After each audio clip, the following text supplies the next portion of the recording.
Hello, hello, good morning. Welcome to Guanyin practice. We're on the second day of the year, and yesterday I spent the day making art, eating good food with friends, doing some um, preparation for the coming year, and having a little movie marathon. So it was a fun day. And today I have a bunch of work to get done. So I'm going to be going into the shop, and are also having a winter storm warning. It's super, super rain and sleet outside right now. So that's my morning so far. Um, as I've mentioned before, I think a lot of us are feeling deep and conflicted emotions about this new year, about the entirety of the holiday season.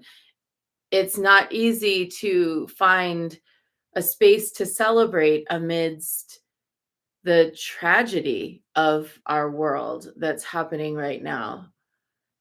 And at the same time, that air of celebration can help us. It can help regulate us.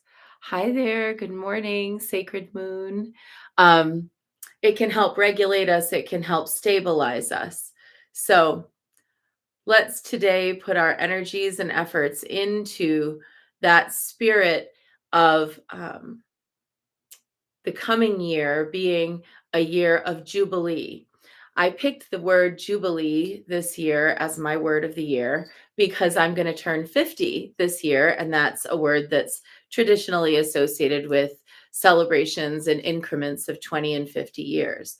But actually, the word Jubilee comes from a Hebrew word, and it is a word that for Jewish people in ancient times symbolized a year of forgiveness of debts, a year of amnesty of prisoners, a year of uh, settlement of conflicts, a year where there was a deliberate goodwill placed into society by the government, by all the agencies and entities, by the temples, and by people themselves. So they would write off if somebody had, borrowed some salt from you, you would write it off. If you owed the government money, they would write it off.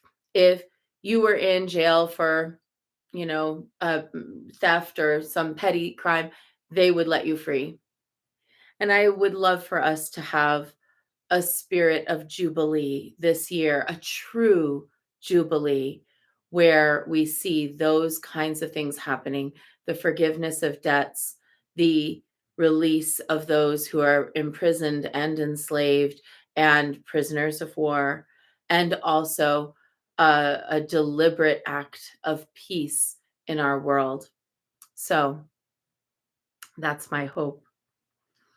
We are now in the month of Prajnaparamita in the Mount Shasta Goddess Temple. She is the mother of the Buddhas, and she's characterized as the mother of the Buddhas because she is the perfect wisdom that makes a Buddha a Buddha.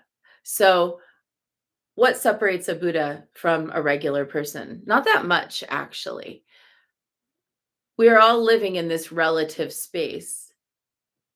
But unlike the average person who is living in this relative space and thinks this relative space is all there is, a Buddha knows that this relative space doesn't even actually exist, and that all of it is just pure energy. And obviously, there are other characteristics of a Buddha, but that perfection of wisdom, the knowing that all of this is nothing more than the shimmering, rippling landscape of appearances. It's mind playing with mind. That is Prajnaparamita. So we're going to be doing the Heart Sutra each day. I have today the my second favorite translation of the Heart Sutra, the Edward Cohn's translation. Om.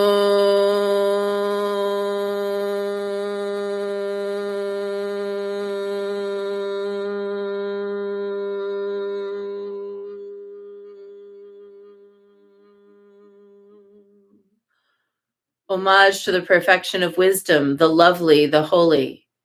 Avalokiteshvara, the Bodhisattva, was moving in the deep course of the wisdom which has gone beyond. He looked down from on high and beheld 5 heaps and saw that in their own being they were empty. Hear, O Shariputra, form is emptiness and emptiness is form. Emptiness does not differ from form. Form does not differ from emptiness. Whatever is emptiness, that is form. The same is true of feelings, perceptions, impulses, and consciousness. Here, O Shariputra, all dharmas are marked with emptiness. They are not produced or stopped, not defiled or immaculate, not deficient or complete. Therefore, Shariputra, in emptiness there is no form, nor feeling, nor perception, nor impulse, nor consciousness. No eye, ear, nose, tongue, body, mind. No forms, sounds, smells, tastes, touch, or objects of mind. No sight organ element, and so forth, until we come to no mind consciousness element. There is no ignorance, and no extinction of ignorance, and so forth, until we come to there is no decay and death. There is no extinction of decay and death. There is no suffering, no origination, no stopping, no path, no cognition, no attainment, and no non attainment. Therefore, O Shariputra, it is because of this non attainmentness that a bodhisattva, through having relied on the perfection of wisdom, dwells without thought coverings. In the absence of thought coverings, she has not been made to tremble. She has overcome what can upset. And in the end, she attains to nirvana. All those who appear as Buddhas in the 3 periods of time fully awake to the utmost right and perfect enlightenment because they have relied on the perfection of wisdom. Therefore, one should know the Prajnaparamita as the great spell, the spell of great knowledge, the utmost spell, the unequaled spell, a layer of all suffering. In truth, for what could go wrong? By the Prajnaparamita, this spell has been delivered. It runs like this. Gate, gate, paragate, parasamgate, bodhisoha.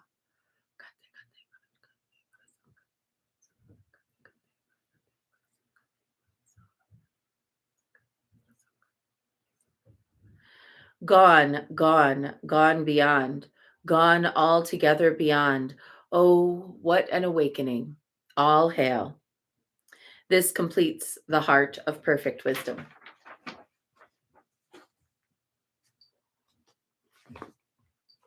So let's see. I can't shuffle these. I already told you about this yesterday. This Mondo deck, the guidance cards by Alu Gutmila.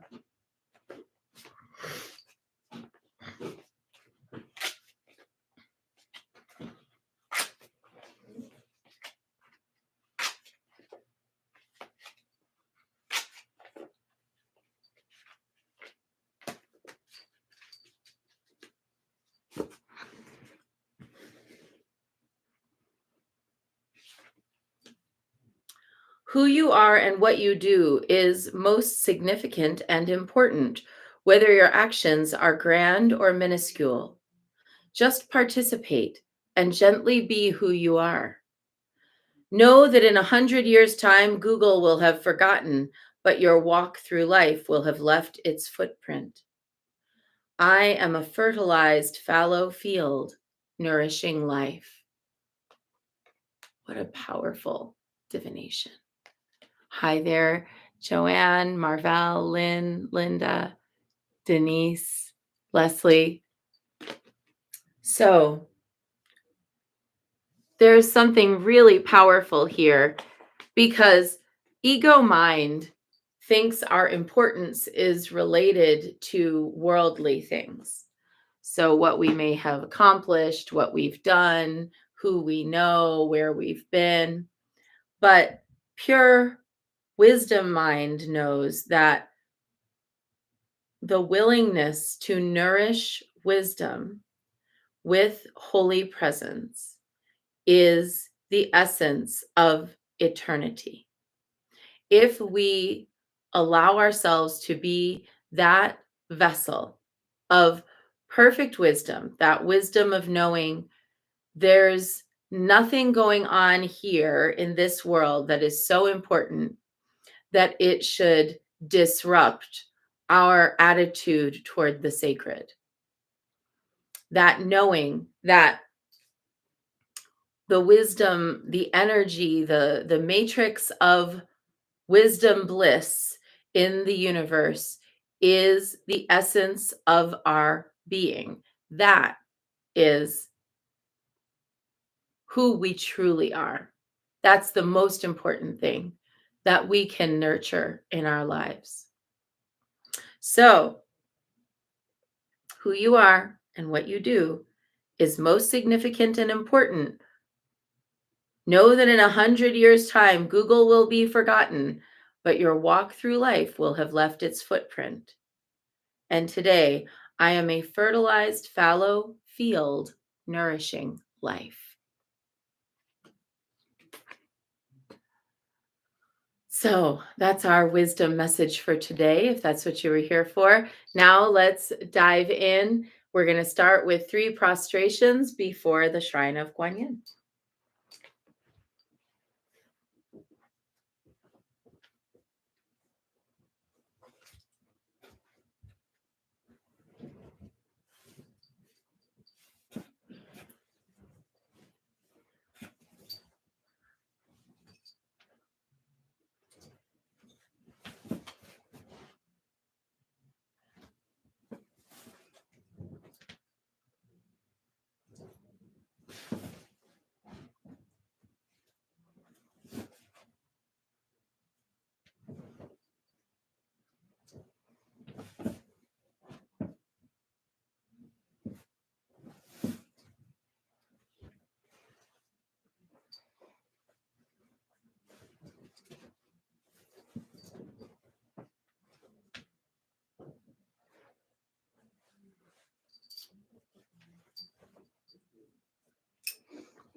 And let's take refuge. Namo Guru Be. I take refuge in the inner teacher. Namo Buddhaye. I take refuge in the great mother of compassion. Namo Dharmaye. I take refuge in the wisdom of the ages. Namo Sanghaye. I take refuge in the community of practitioners. And let's set our intention, a person, place, situation, or circumstance that will benefit from today's practice.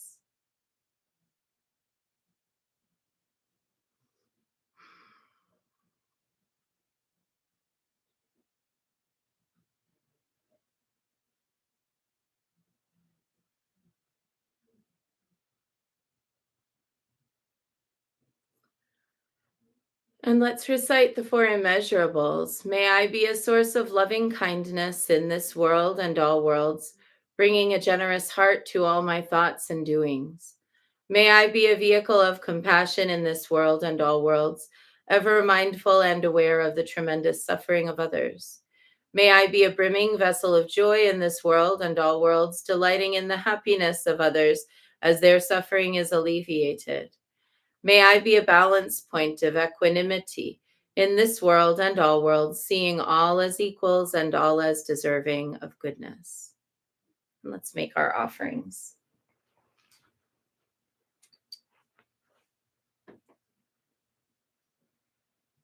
Oh, I just need a little more water. I'll be right back.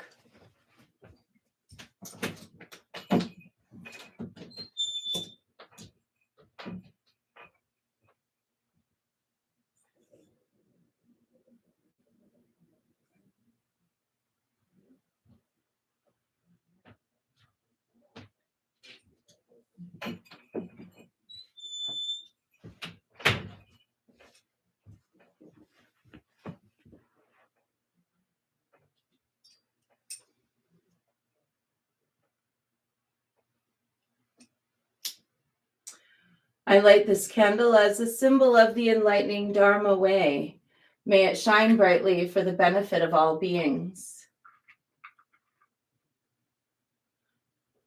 I light this incense as an offering for Guan Xiyin, she who hears the cries of the world, mother of all.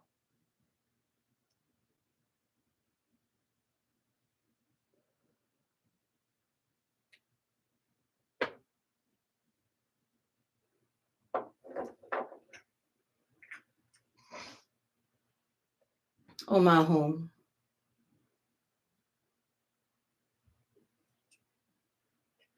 Om Ahum. Om Ahum.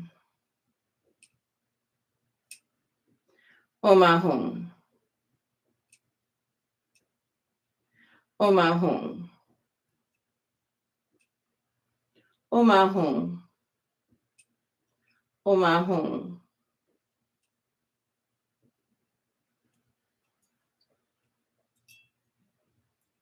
Om Ahum. Om Ahum. Om Ahum. Om Ahum. Om Ahum. Om Ahum. Om Ahum.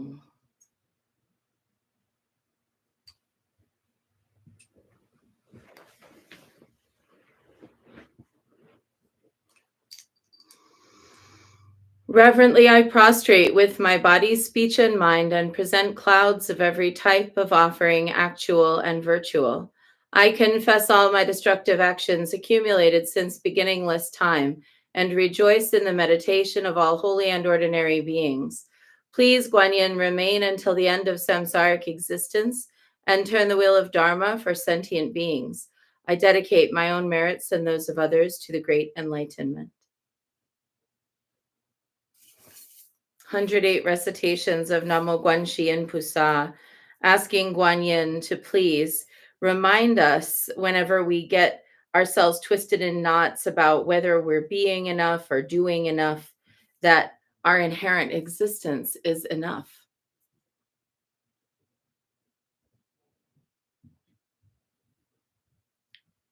Namo Guanxi Pusa, Namo Guanxi Pusa, Namo Guanxi Pusa, Namo Guanxi Pusa, Namo Guanxi Pusa, Namo Guanxi Pusa, Namo Guanxi Pusa, Namo Guanxi Pusa. Namo Guanxi Pusa, Namo Guanxi Pusa, Namo Guanxi Pusa, Namo Guanxi Pusa, Namo Guanxi Pusa, Namo Guanxi Pusa, Namo Guanxi Pusa, Namo Guanxi Pusa.